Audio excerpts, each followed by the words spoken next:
I never thought I would live to see the day when a group of suburban homeowners, armed with little more than fake documents and unchecked arrogance, would try to steal the very soil my family had built its life upon. But that's exactly what happened. When the Meadow Creek HOA decided they had the right to claim 3,100 acres of my farmland as their own, my great-grandfather carved this land out of wilderness over a century ago, planting cotton, running cattle, and raising a family on the promise that hard work and honest sweat were worth more than silver or gold. That land passed down through for generations, and by the time it reached me, it wasn't just proper tie, it was blood, legacy, and the living heart of our name.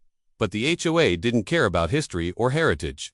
They saw dollar signs in the mineral rights, water access, and prime location near a highway expansion project. It began innocently enough, a single letter claiming my ranch had been reclassified under their authority due to a boundary adjustment I'd never agreed to. The language was slick, loaded with legal jargon, and at first I laughed, tossing it in the pile of junk mail. But a month later, a second letter came, this one demanding fines for community violations, as if my cattle grazing on open pasture somehow violated their suburban landscaping codes. By the third letter, they claimed I owed $15,000 in unpaid dues to a neighborhood I didn't even live in. When I checked county records, my jaw nearly hit the floor. They had filed liens against my property. Liens based on fraudulent registry documents slipped into public files without my knowledge. This wasn't an error, it was a heist. They wanted to bleed me dry with fines, trigger foreclosure, and walk away with land that held oil, gas, and timber worth millions. I was stunned, then furious, then determined. Because if there's one thing farmers know, it's how to fight back when storms roll, and whether those storms are thunderclouds or men in suits. And from that moment forward, I swore I would not only defend my family's 3,100 acres, but I'd make the HOA regret the day they ever thought they could rob me of it. Asterisk, when I realized the depth of what the HOA had done, I stopped treating it like neighborhood drama and started treating it like organized crime, because that's exactly what it was. I drove straight to the county clerk's office with every deed, tax receipt, and title my family had kept locked in a fireproof chest since 1920. Proof that our land was never part of their HOA and never would be. What I uncovered made my blood boil. A clerk had mysteriously updated property maps 3 years earlier, slipping my farmland inside their development zone with a signature that wasn't mine. Whoever signed it forged my name in broad daylight.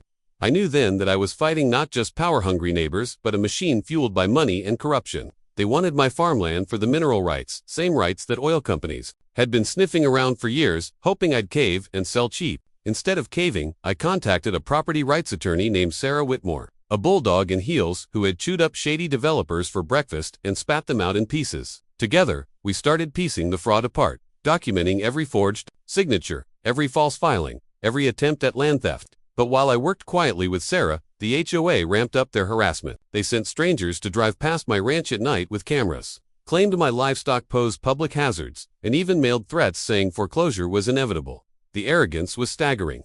They believed I'd eventually bow down like the suburban families who couldn't afford to fight.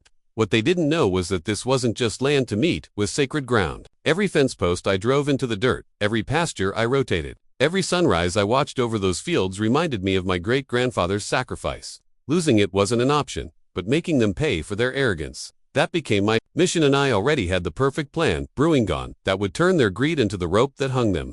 By the time Sarah and I built the case, I realized fighting back in court wasn't enough. I wanted them to feel what it meant to lose everything they thought they owned. So while Sarah prepared the fraud lawsuit, I made a quiet trip to the county tax assessor's office, where public records don't lie.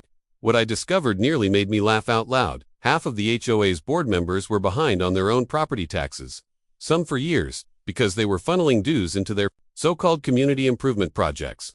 Legally, that meant their homes were ripe for auction if someone had the cash and the grit to scoop them up. That someone was me, using the mineral rights leverage that oil companies still desperately wanted. I signed a lease deal that gave me an upfront payout, big enough to cover the delinquent taxes on nearly every house in their subdivision. One by one, I started buying up their debts, smiling to myself as I watched the dominoes line up perfectly. They thought they were the predators circling my farmland, but I was the one setting the trap. Within 60 days, I legally controlled the liens on dozens of their homes, all filed cleanly, all airtight. The irony was delicious. The same HOA that tried to steal 3,100 acres from me now lived on land I owned outright. I didn't tell them. At first I wanted them to keep pounding their chests about community rules, while unknowingly living on property I could sell out from under them. The taste of revenge was slow and sweet, and I was just getting started. Asterisk, the reveal came at the most satisfying moment imaginably during the HOA's quarterly meeting.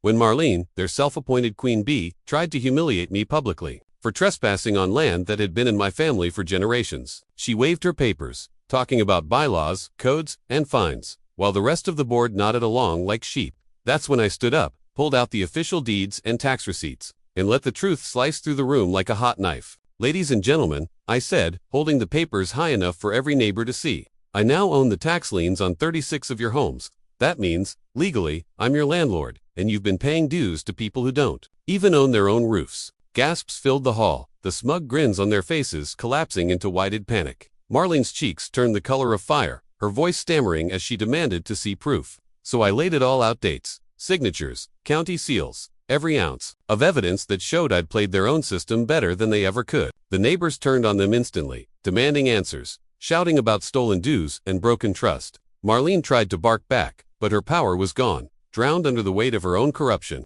For the first time in months, I felt the scales tip, and it wasn't just justice, it was poetic revenge, carved out in the same ink they had used to try and erase my family's land.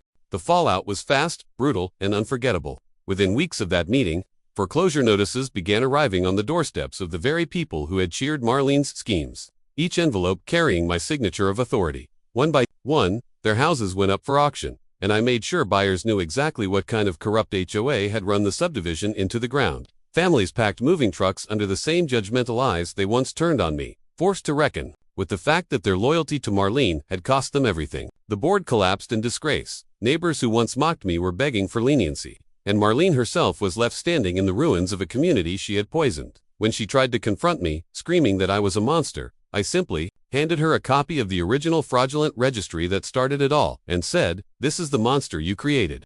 The county sheriff escorted her out of what used to be her own clubhouse, now property I controlled, and there I stood, the man they thought they could break, watching as 3,100 acres of my farmland remained right where it belonged, while every house they once lorded over slipped through their fingers into my hands. Justice wasn't just served, it was delivered with interest. My great-grandfather's land was safe, my family's legacy restored, and the HOA that tried to erase me was nothing more than a cautionary tale, told in whispers by people who learned the hard way what happens when you steal from the wrong man.